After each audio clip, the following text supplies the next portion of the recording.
ایک بار امام جعفر صادق علیہ السلام منصور دوانگی کے دربار میں تشریف فرما تھے۔ وہاں ایک طبیب ہندی طب کی باتیں بیان کر رہا تھا اور آپ خاموش بیٹھے سن رہے تھے۔ جب وہ کہہ چکا تو آپ سے مخاطب ہو کر کہنے لگا، اگر کچھ پوچھنا چاہیں تو شوق سے پوچھیں۔ آپ نے فرمایا، میں کیا پوچھوں، میں تجھ سے زیادہ جانتا ہوں۔ طبیب نے کہا، اگر یہ بات ہے تو میں بھی کچھ سننا چاہتا ہوں۔ آپ نے فرمایا، جب کسی مرض کا غلبہ ہو تو اس کا علاج ضد سے کرنا چاہیے، گرم کا سرد سے اور سرد کا گرم سے، تر کا خشک سے اور خشک کا تر سے، اور ہر حالت میں اپنے خدا پر بھروسہ رکھیں۔ یاد رکھ، معدہ تمام بیماریوں کا گھر ہے اور پرہیز 100 دواؤں کی ایک دوا ہے۔ جس چیز کا انسان عادی ہو جاتا ہے اس کے مزاج کے موافق اور اس کی صحت کا سبب بن جاتی ہیں۔ طبیب نے کہا، بے شک آپ نے جو بیان فرمایا ہے اصلی طب یہی ہے۔ آپ نے فرمایا، یہ نہ سمجھنا میں نے جو بیان کیا ہے یہ طب کی کتابیں پڑھ کر حاصل کیا، بلکہ یہ علوم مجھ کو خدا کی طرف سے ملے ہیں۔ اب بتا، تو زیادہ علم رکھتا ہے یا میں؟ طبیب نے کہا، میں زیادہ علم رکھتا ہوں۔ امام جعفر صادق علیہ السلام نے فرمایا، اچھا میں چند سوال کرتا ہوں، تم ان کا جواب دینا۔ آپ نے فرمایا، آنسوں رطوبتوں کی جگہ سر میں کیوں ہے؟ سر پر بال کیوں ہیں؟ پیشانی بالوں سے خالی کیوں ہے؟ پیشانی پر خط اور شکن کیوں ہیں؟ دونوں پلکیں آنکھوں کے اوپر کیوں ہیں؟ ناک دونوں آنکھوں کے درمیان کیوں ہے؟ آنکھیں بادامی شکل کی کیوں ہیں؟ ناک کا سوراخ نیچے کی طرف کیوں ہے؟ منہ پر 2 ہونٹ کیوں بنائے گئے ہیں؟ سامنے کے دانت تیز اور داڑھ چوڑی کیوں ہے؟ اور ان دونوں کے بیچ میں لمبے دانت کیوں ہیں؟ دونوں ہتھیلیاں بالوں سے خالی کیوں ہیں؟ مردوں کی داڑھی کیوں ہوتی ہے؟ ناخن اور بال میں جان کیوں نہیں؟ دل صنوبری شکل کا کیوں ہے؟ پھیپھڑے کے 2 ٹکڑے کیوں ہوئے اور وہ اپنی جگہ حرکت کیوں کرتا ہے؟ گردے کی شکل لوبیا کے دانے کی طرح کیوں ہوتی ہے؟ گھٹنے آگے کو جھکتے ہیں، پیچھے کو کیوں نہیں جھکتے؟ دونوں پاؤں کے تلوے بیچ سے خالی کیوں ہیں؟ طبیب نے کہا، میں ان باتوں کا جواب نہیں دے سکتا۔ امام جعفر صادق علیہ السلام نے فرمایا، بفضل خدا میں ان سب باتوں کا جواب جانتا ہوں۔ طبیب نے کہا، ضرور بیان کیجئے۔ آپ نے فرمایا، سر اگر آنسوؤں اور رطوبتوں کا مرکز نہ ہوتا تو خشکی کی وجہ سے ٹکڑے ٹکڑے ہو جاتا۔ بال اس لیے سر پر ہیں کہ ان کی جڑوں سے تیل وغیرہ دماغ تک پہنچتا رہے اور بہت سے دماغی مسائل سے بچا جا سکے اور دماغ گرمی اور زیادہ سردی سے محفوظ رہے۔ پیشانی بالوں سے اس لیے خالی ہے کہ اس جگہ سے آنکھوں میں نور پہنچتا ہے۔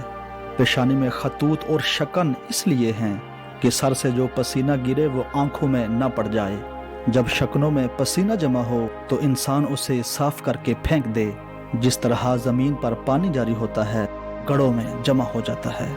پلکیں اس لیے آنکھوں پر قرار دی گئی ہیں کہ آفتاب کی روشنی اس قدر ان پر پڑے جتنی کہ ضرورت ہے اور بوقت ضرورت بند ہو کر چشم کی حفاظت کر سکے اور سونے میں مدد دے سکے۔ تم نے دیکھا ہوگا جب انسان زیادہ روشنی میں بلندی کی طرف کسی چیز کو دیکھنا چاہتا ہے تو ہاتھ کو آنکھوں کے اوپر رکھ کر سایہ کر لیتا ہے۔ ناک کو دونوں آنکھوں کے بیچ میں اس لیے قرار دیا کہ مجمع نور سے روشنی تقسیم ہو کر برابر دونوں آنکھوں کو پہنچے۔ آنکھوں کو بادامی شکل کا اس لیے بنایا کہ بوقت ضرورت سلائی کے ذریعے سے دوا سرما وغیرہ اس میں آسانی سے پہنچ جائے۔ اگر آنکھ چوکور یا گول ہوتی تو سلائی کا اس میں پھرنا مشکل ہوتا، دوا اس میں بخوبی نہ پہنچ سکتی اور بیماری دفع نہ ہوتی۔ ناک کا سوراخ نیچے کو اس لیے بنایا کہ دماغی رطوبتیں آسانی سے نکل سکیں۔ اگر اوپر کو ہوتا تو یہ بات نہ ہوتی اور دماغ تک کسی چیز کی بو بھی جلدی نہ پہنچ سکتی۔ ہونٹ اس لیے منہ پر لگائے گئے کہ جو رطوبتیں دماغ سے منہ میں آئیں وہ رکی رہیں اور کھانا بھی انسان کے اختیار میں رہے، جب چاہے پھینک اور تھوک دے۔ داڑھی مردوں کو اس لیے دی کہ مرد عورت میں تمیز ہو جائے۔ اگلے دانت اس لیے تیز ہیں کہ کسی چیز کا کاٹنا آسان ہو، اور داڑھ کو چوڑا اس لیے بنایا کہ غذا پیسنا اور چبانا آسان ہو۔ ان دونوں کے درمیان لمبے دانت اس لیے بنائے کہ دونوں کے لیے استحکام کے باعث ہوں، جس طرح مکان کی مضبوطی کے باعث ستون کھمبے ہوتے ہیں۔ ہتھیلیوں پر بال اس لیے نہیں کہ کسی چیز کو چھونے سے اس کی نرمی، سختی، گرمی اور سردی وغیرہ آسانی سے معلوم ہو جائے۔ بالوں کی صورت میں یہ بات حاصل نہ ہوتی۔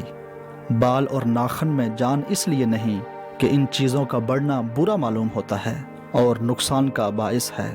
اگر ان میں جان ہوتی تو کاٹنے میں تکلیف ہوتی۔ دل صنوبری شکل یعنی سر پتلا اور نچلا حصہ چوڑا اس لیے ہے کہ بآسانی پھیپھڑے میں داخل ہو سکے اور اس کی ہوا سے ٹھنڈک پاتا رہے، تاکہ اس کے بخارات دماغ کی طرف چڑھ کر بیماریاں پیدا نہ کریں۔ پھیپھڑے کے دو ٹکڑے اس لیے ہوئے کہ دل ان کے درمیان رہے اور وہ اس کو ہوا دیں۔